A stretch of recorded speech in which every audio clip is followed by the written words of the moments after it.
And we're live. Happy Wednesday, everyone, and welcome to the Mojo Show, your real estate podcast where we talk about everything real estate. I'm your host, Joe Mortgage. And I'm Cup of Joe Mortgage. This week's episode, we're continuing on with our series, Your Home Buying Roadmap. Last week, this is actually the part 5 of 6. Next week, we'll wrap it up, but this is part 5. Last week, we covered the ins and outs of underwriting, getting us all the way to the point today of clear to close and what happens, what's the next steps after you do get clear to close. But before we get to all of that, a little coffee talk between the Joes this morning. I want to ask Joe, so I thought about this. What is, and I would love to hear, by the way, some comments from those listening in. If you have anything, what is the most embarrassing thing you've done in public? Joe, what would be yours? I've got mine already, but I want to hear yours. I will say I am glad I grew up in an era without iPhones, without cameras, without any videos of stupid things that we do, because I've done a ton of them. But the most embarrassing, oh man, I don't get embarrassed real easy. But I do embarrass my family a ton. Oh, especially kids. Dads love embarrassing kids. So I would say the fun part is Christmas onesies around this time of year and wearing them to embarrass my kids. So I'm going to go with the nicest one. So my wife, we were having a Christmas party over at some friend's house one year, and she brings home these onesies, and like, the worst onesie thing that I've ever seen in my life. It looked like gift package wrapped. Like it was a whole, like it looked like I was just a big gift. Mind you, I'm also a 300-pound guy at this time.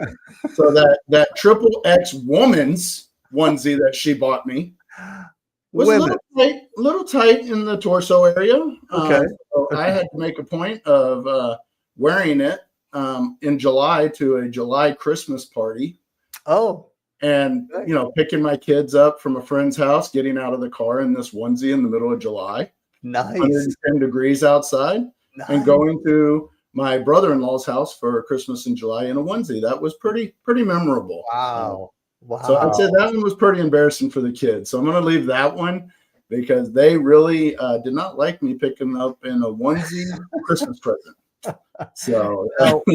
I mean, did anybody get pictures or video of this at all? I think there's some pictures out there of this one. I'll have to look for them, but that one was the one of the embarrassing parts for my kids. So I did enjoy doing that. So what is yours, Joe? I mean, I kept mine pretty. There's a lot of embarrassing things that I've done to my wife, but I want to stay out of the doghouse during the Christmas holiday. So we're going to not say those. So before getting into mortgages, a career that I used to have, I did a lot of public speaking. I flew, all over the United States, speaking at large events and stuff. And one of the, I'd fly sometimes I didn't know what city I was flying into. I was just in and out so much. I get off, so I fly into, I didn't realize it at the time. I don't think I really checked, just kind of get on the plane and go, right?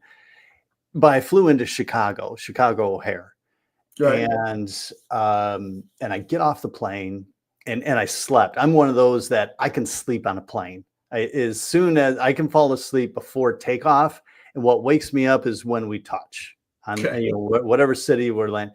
And so I wake up, of course, a little half asleep, groggy and stuff, and I get off the plane and stuff. Had to use the restroom, so I go to use the restroom and everything, get in there, and things are a little different in the stall, and I didn't notice it right away, and then I'm starting to hear female voices. I realized I went into the wrong restroom. Oh, yeah. So had to stay in there until I knew it was cleared out, right? At Chicago O'Hare. at Chicago I O'Hare. mean, that's not a busy airport at all. Oh no, not at all, not at all. You know. Yeah, that was. So you didn't have airport police come or anything like that. You didn't Well, have to, and to to say, finish the story, I once I knew, you know, I didn't hear anything for like, you know, at least a minute. I sneak out, you know, just kind of peek out the stall door, and there's the janitor lady, and she's like, "I knew it." I'm like, "I'm so sorry, I didn't know," right? And I go booking out of there. She's laughing her head off, right? And I'm booking out of there. Yeah. oh God, There if you go, we can folks. only find that airport security camera of Oh you wow! running out of the And bathroom. that's recorded now on Yes, tape. it is out in the public now. That's awesome. You know, I bet you that's happened to more people than we think. Doing that. Please, and I hope. Matter of fact, do we have? Oh, here we go. We've got a comment on this. Do you mind if I share it? Already. Come on, Dave. I hope you don't mind. We're gonna put this out there, buddy. Wearing a police uniform, I walked into a women's restroom. See, I'm not the only one, and used it at a Hardee's. This is at a Hardee's. Wow. Joe, you know what a Hardee's is? Oh yes, yeah. Okay, I mean, all right. it's a Missouri thing. There's Hardee's all over. Urinals should have tipped me off. Yes, I was met by a woman as I exited. I kept my composure as I assured the lady that all is well. You know what? That's awesome. In a police uniform too. Dave is my uncle. Is he? Yes. Oh, he's so a this Kansas is City family now. police officer. He's a retired Kansas City police officer. Thank you, Dave, for listening. And I could just picture the comments that he would say, because he's got those one-liners that just comes back at you real quick when he's probably passing this lady to walk out of the restroom. So I can only imagine. It's all good in there. Wait, if anybody else that's listening, as we're going through this show, please put your embarrassing comment in there. We would love to share it. But also today, you know, with our guest speaker, I know Joe's going to introduce him here in just a second. Please ask questions, make comments, so that way we can answer those. We can have our guest speaker do it. I'm excited for our show today. The fifth, it's a little warm in here now. I don't know why. the fifth step in the home buying process show, right? So I'm really excited about us getting to this, because this is where some people get lost in the terminology. Yes. And so today we're going to get to clarify some of that. So Joe, I'm going to turn it back over to you. Oh, thank you. Super excited about this guy coming on our show today. He's a closing team lead here at U Mortgage. He's going on 8 years in the mortgage industry. Sounds like him and I got in about the same time. He's won multiple pitch competitions for a medical device startup company back in 2018. Interesting.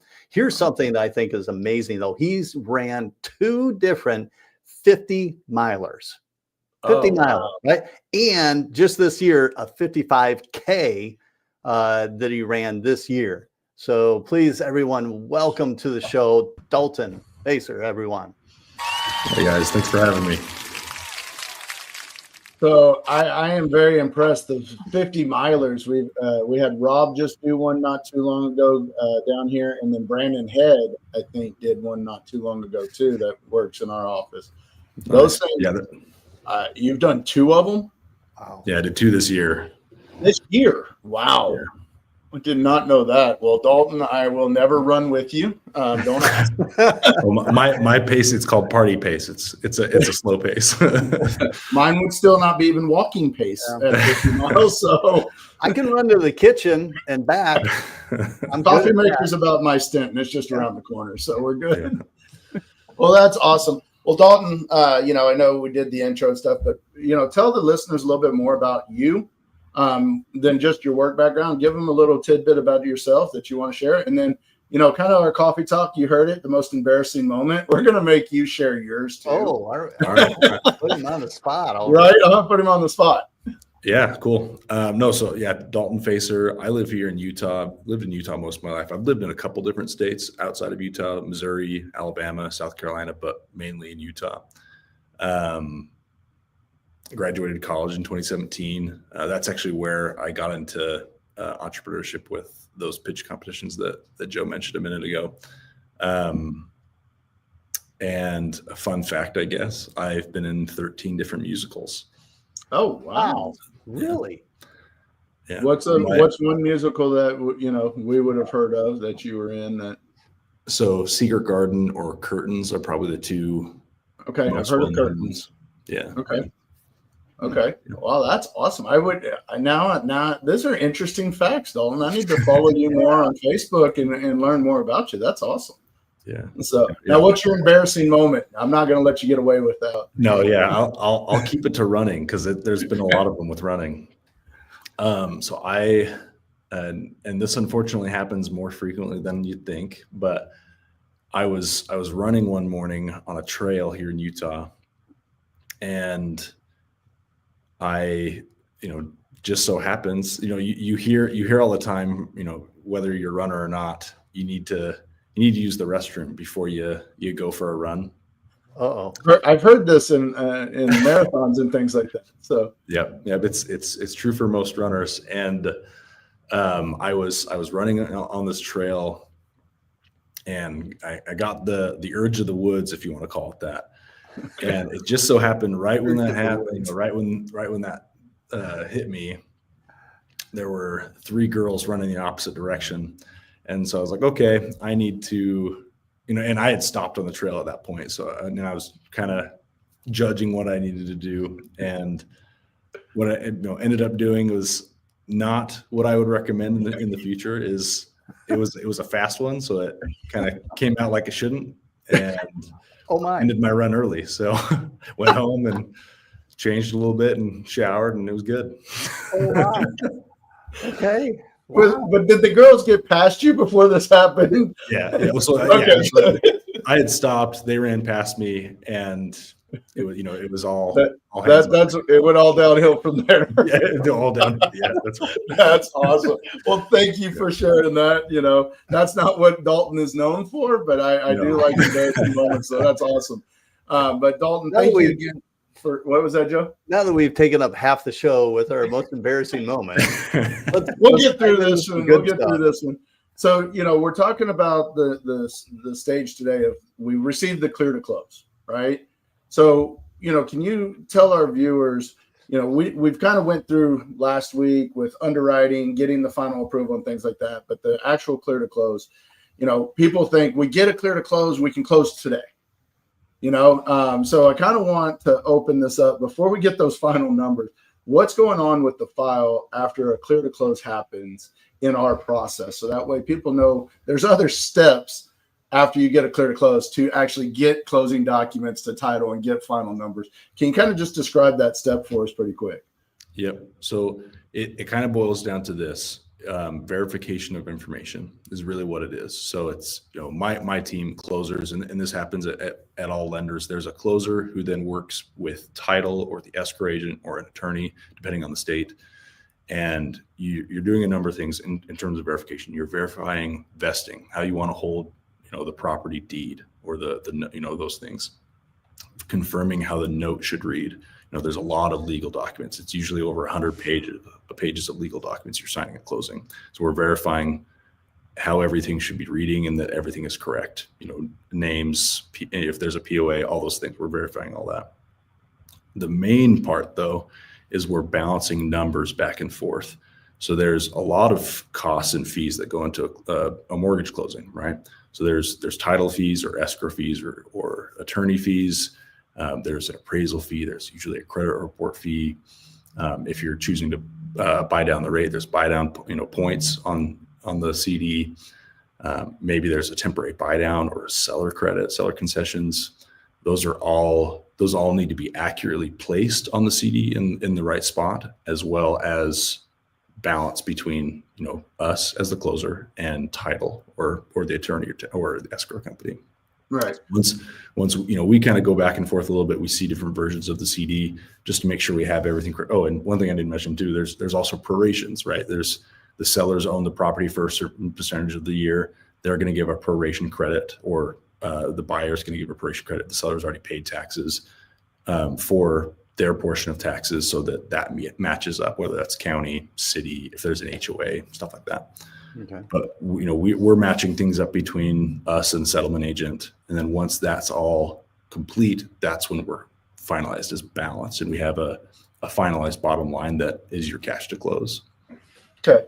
So, you said a lot of things there. The verification piece, sometimes this can take a little bit depending on, how quick some of these things are verified. We can verify things with title real quick, but one of the verifications in there that, a lot of people forget about is we have to re-verify your employment again. Oh, yeah. And I think people forget employment verifications happen multiple times throughout your loan process. It happens in the beginning when, if we're getting a written or a verbal at that time. It happens again at clear to close process. And then it happens again, usually before documents can be sent to title on the investor if they have to. And, one thing I would tell any buyer is if your employer is one of those bigger companies that uses work number and things like that, sometimes that's not good enough because it doesn't update regularly. So sometimes those effective dates are outside of the regulation timing that we have to have. So having a supervisor or somebody that can verify, your employment over the phone, all they're doing is verifying that you're still working there, that you're active, and that you're, nothing's changed in your job since, we took the application. So making sure you have that information is really good for our closing team because, they do a great job. I mean, how many closers do we technically have on your staff? Because you run the whole closing department for us. And yes, we have 5 closers right now, but we've always been looking to grow. But we get them quick, right? We are hiring. So if you're a closer and you have experience, we'll get you Dalton's information. Reach out to Joe and I. We'll get you Dalton's information. But 5 closers, and you guys do an awesome job on getting these things out. Yes, we have some investors that hold us back some. But to get through, so how many closings do your closers deal with on a monthly basis? Because this number is it's really amazing that we have 5 that get through this many closings. Mm-hmm. Yeah. So my team, each closer will work on up to around 120, 130 in a month. Wow, that's amazing. So great job to you and your team, and we really do respect what you guys do. So thank you very much for coming on and talking.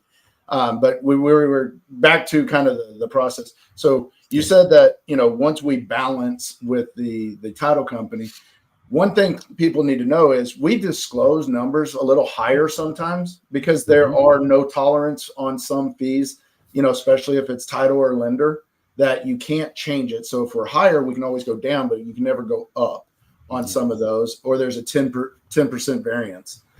Which I always love that because I'm never in that 10% variance. So, but so that's a lot of stuff that has to happen in that time frame, and trying to pull off a same day closing. We've done those when we have to, and you guys do a great job. But I want everybody to know there is multiple steps that are happening.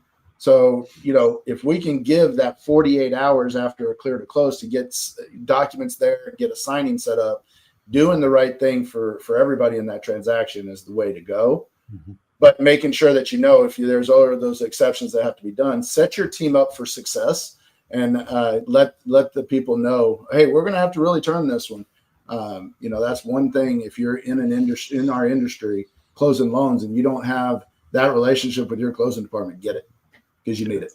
So. Yeah. Really appreciate that. So now we're balanced. Final things there. What are some of the questions that you think we should ask or we should do at that point once we have those final numbers? Yeah. So with those final numbers, so we always would recommend the borrower, the buyer in the transaction to review their closing disclosure right prior to closing, because then they don't have sticker shock. They're not surprised at anything. And usually that review is done with their loan originator, right? Because then they can ask any questions of, hey, what's this line? What does this mean? How does this affect this? That's something I always recommend is to go over your closing disclosure. Yeah. That's something that's super important. I know Joe and we do that with our clients, and we can. If you're not doing that as a loan originator, start doing it. It's the right thing for your clients. It is. It's a way, like you said, Dalton, there's not sticker shock at the end. Things do change. I have one right now I'm about to review with a client. Found out that we had to add escrows and his cash went down by $2,000. Well, we had to pay his homeowner's insurance. So I've got to explain that. So those are all things that come from us better than them just showing up and seeing a piece of paper at title. So, well, and to, your comment earlier about how things might be a little bit higher estimated when you initially see the disclosures at the beginning, that's the final CD, the final closing disclosure is where the rubber meets the road. That's your bottom line. And there may be some adjustment or variation from that, from the initial loan estimate that you see, right? Yeah. Mm-hmm. Yeah. Well, we did have a question, so I'm going to show this. It's again from my Uncle Dave. So he said, can you use an experienced closer in Kansas City area? Dave, we will be talking about that because I'll see you here in a week. If you know somebody in the Kansas City area, by all means, I will get them over to Dalton so that way they can go through an interview process, because we do have people working remote. So that's a good thing. Yeah. So let me ask, Dalton, once the as you mentioned earlier, the funds in that are balanced, right, between you, the closer, the lender, and the title company or escrow agent, if you will, which we're going to, by the way, those listening in, we are going next week. We're going to have a title company escrow agent on. We'll discuss some of that stuff. It'll be pretty cool to dive into that. But one of the things that has come up recently is in regards to once that's all balanced, and then the client, the borrower knows, okay, this is how much cash I need to bring to the closing, right? Not so much cash, but more often than not, they do wire transfers, right? Yeah. Right. So I know, recently, especially in the past year or two, there's been some fraud, right, in regards to wire transfers. So what are some things that people can do to make sure wire transfers are done properly? Yeah, great question. And wire fraud is a real thing, really scary, and I have seen it firsthand with clients that I've worked with, and it's something to avoid. So tips to avoid it: I would have a phone call conversation with your title agent or your escrow agent, your settlement agent, whoever you're working with, when they give you and excuse me, they're going to email you, usually in a secure portal, their wiring instructions, and I would call them and go over those wiring instructions to confirm their account information, where you're going to be wiring it to, all that stuff, because then you can take that to your bank. And usually what happens is when you go to your bank, they'll ask you, do you know where you're wiring this money? Is this somebody you know? And then you can answer that question, yes. And you can also answer, I've verified all this information. It's all accurate. I know my money's going to the right place, and it's not going to be, going to Nigeria or somewhere. That one's huge. The calling, that's what I tell all my clients. Call the title company, verify the wire instructions. One, don't ever take it from your real estate agent. Don't ever get it from your lender, because, I actually had one where the client got an email and it looked like it was from their real estate agent. It said, here's the wire information for title. Luckily, they called me.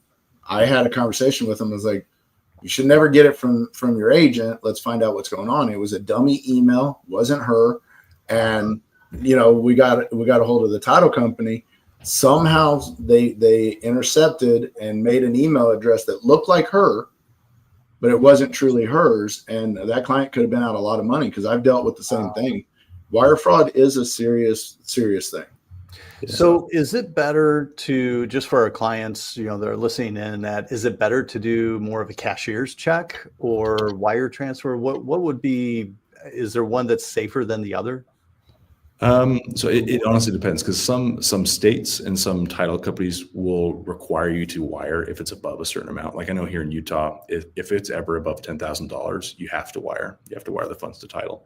But if they're allowing you to do an escrow check, a cashier's check, that can be a safe option. Again, as long as the escrow agent and settlement agent is willing to do that.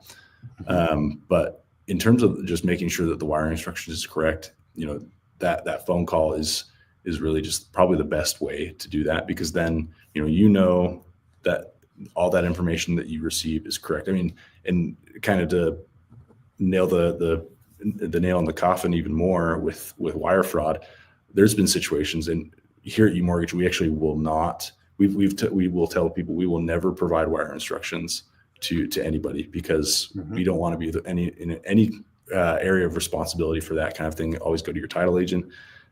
I've actually had my email or impersonating my email and saying, hey, you're going to be sending your wire here.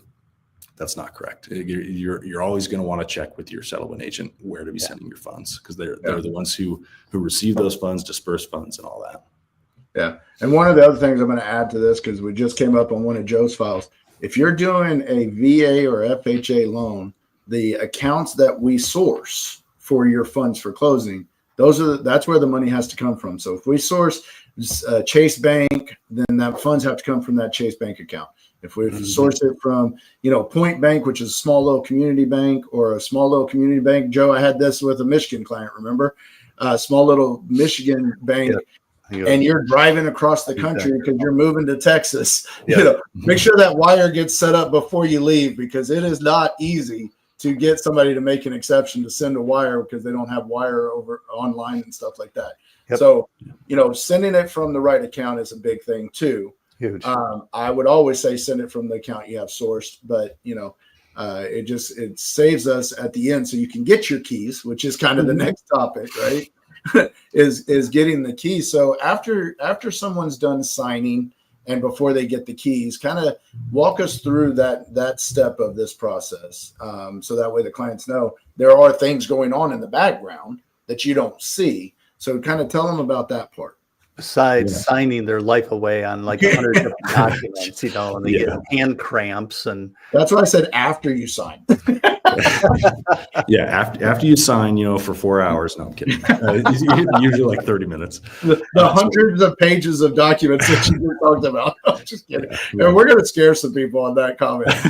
There are some pages in there. There's a lot of duplicates because of legal jargon. So just know that we're not going through the closing package today. So, no. Well, and honestly, to put a plug in with the partners that we work with, Title Escrow, they do such a good job in signing through those 100-page documents. So it's anyway. And so, and something I recommend too is my signature is my initials as opposed to a real signature, because then it's a lot faster. You know what? That brings up a good point, off topic, but signatures. Mm-hmm. So I've worked at lenders to where if it's not exactly spelled out to where you could read the name, they won't fund it because they're packaging the deal and selling it later. Yeah. And then when I came over to U Mortgage NXT, or NXT Mortgage powered by U Mortgage, whatever you want to call us, it changed to where as long as your signature looks like your driver's license signature, mm-hmm. and they can match it up that way. It could be. So, I did find that was, nice. I found out that the company I used to work for had overlays. So, but the signature, make sure your signature looks like what you did on your driver's license or is consistent, is what I try to tell them all. Correct. Because you do have to bring your driver's license ID to the sign to the closing. Yeah. I know Todd will cover that, but to kind of talk about, going back, kind of talk about, you're done signing. What are the next steps that's going on before you are able to get your keys? On the back end. So how it works from there. So you sign the documents, you've technically, closed that whole closing package. What'll happen is you actually don't get your keys at the closing table, at least not usually. So you'll probably, go home, go about your day for the rest of the day. And what happens is the lender will then disperse funds to the title agent. So the title agent and the escrow agent, they act as an intermediary. They'll receive funds from the lender. They'll receive funds from the seller. They'll, verify again all that information that's on that final closing disclosure, and they disperse based off of what's listed on that. So, the seller receives their proceeds from the sale. Your funds that you brought to closing are added to that pot, then dispersed accordingly to pay off any lenders or anything like that.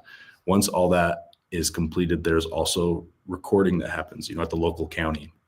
So the local county, the deed and the note will be recorded, maybe some other documents with the county, so that your new mortgage is there, plus then you are added as the new owner to the property. Once all that then is complete, that's where, usually you get it from your real estate agent, but you'll get your keys hand delivered to you to move into your new home. Yeah. Now, can you explain the difference? In some states, you have what's called table funding. Like here in Texas, we have table funding. So some people, what you said from a closing standpoint, that is, reality. But then you have the table funding states that's a little different. So can you explain the difference of how the table funding states would work based on? So table funding, it's essentially meaning that's the case where you can get your keys right after, usually, or pretty soon after you're signing the documents. So we as the lender, and this kind of goes back to earlier, making sure that we do have a little bit of time between where the clear to close happens and when you're closing. We will, once all those numbers are finalized, we will also wire those funds directly to title beforehand, usually the day before. So then title has those funds already in their escrow account. Hopefully the seller has also done the same thing, or any other lenders in terms of any things that are being paid off. Things are being finalized, and then as soon as you guys sign, they'll scan that closing package in so that the lender can have a copy and everything, and then they can disperse and fund the file according to what they need to, again, on the final CD. And they usually, with a table funding state, they can give you the keys, but it does take a little bit because they have to make sure that the funds are dispersed properly before they do that. Mm-hmm. Yeah, you got to make sure the seller signed also before title will do that, because they're still recording. Like here in Texas, they still record that same day, so everything still has to be done up. One last thing that people need to think about is if you are moving states, say you're selling and you're buying in another state, or you're just moving to another state, you need to make sure your lender knows that so they can set up the closing department, especially if you're having to sign before you drive to Texas or to Nebraska or wherever you're moving to, or if you're closing in the state that you're moving to. We want to make sure that there's enough time that you're getting your keys and you can move your stuff in. So making sure people know that, because there are different things that happen, because if you're not in that state, we can't fund and disperse that same day, because title companies are going to want the originals before they can record. So it's just something that I don't think everybody talks about, but that is a very important piece. If you're going on vacation, and it always amazes me, right? Dalton, you probably heard this. Oh, the seller's going on out of the country for 2 weeks. If we don't close today, it always amazes me that you plan a trip right around when you're trying to sell or buy a new house. Stop doing that. And if I could add to that, at least here in Texas, right? Because we are a community property state, that if you're doing a refinance of your mortgage and you're taking cash out, okay, a cash out refinance, or if you're doing a HELOC. So basically, anytime that you're doing a transaction of a mortgage that you're taking cash out, right, of the equity of your home, that both you and your significant, your spouse, have to be present, physically present at the title company in Texas to sign this. I've had this come up actually twice in this past year, that we just had it actually yesterday with a HELOC that we closed on. The wife has been over in a different country for the past couple of weeks, and we had to delay the closing until she came back, till she flew back into the country, because she has to be there physically to sign it, right? And same with another one that, the husband is actually in Hawaii, at what was in Hawaii at the time, right? Had to fly all the way back to be able to do the signing of it. So here in Texas, you have to be physical if it's a cash out, taking equity out of the home. And Dalton, you probably know this too, but it's the Texas A6 law in the Constitution that you have to be in a brick and mortar title company or lender on a cash out refinance on your primary, because of the way the home equity laws read. Yeah. And so you can't even use a power of attorney on a Texas cash out. Can't do that on the primary, unless that power of attorney was done at the title company for that specific loan at time of application. Now, if it's a purchase, you can do it separate, right? You can do it separate if it's a purchase, but we're talking taking cash out. The equity of the home. Yeah. And real quick, I know we're at our time, Joe, and I always irritate you because I keep going. But Dalton, can you explain? We talked about table funding, and those are on purchases and things like that.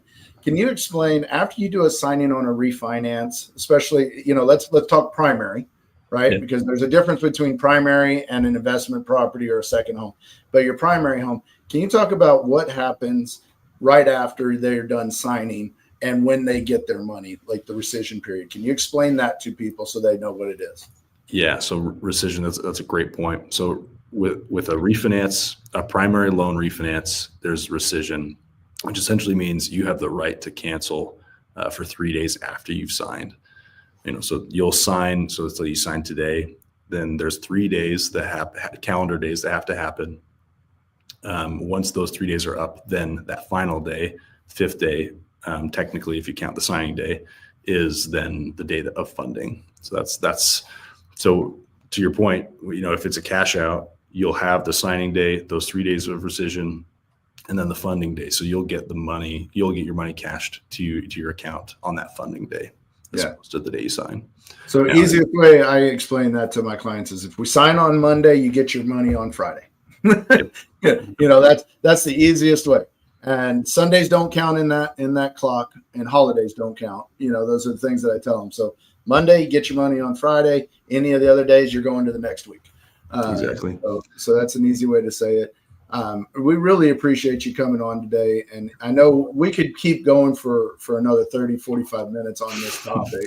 And that's why these shows, we're probably going to have to do another series on the same thing and talk about something different. Because there is so much to share.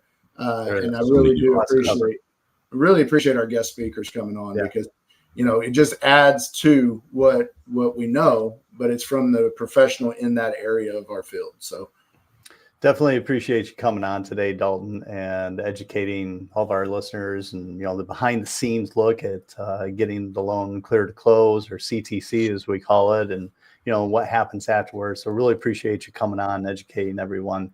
If you have any additional, those listening, if you have any additional comments, questions, or just want to chat with Joe Rye in regards to the whole process in buying a home that we've been kind of going through these past few weeks, you can definitely reach out to us down below. You can see our email address, the Mojo Show podcast @gmail.com, or you can hit us up individually with our email addresses there on the screen.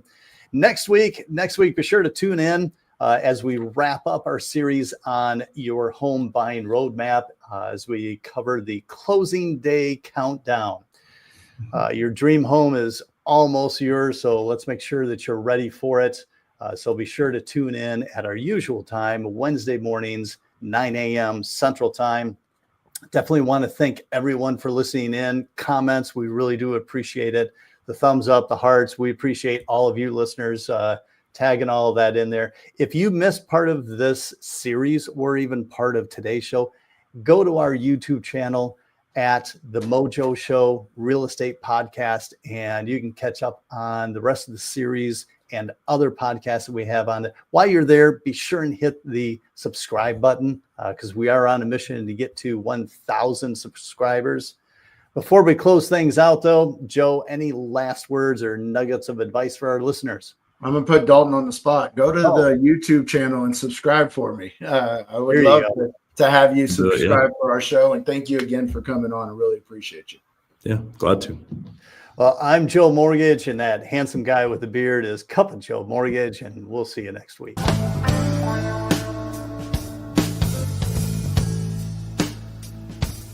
Miss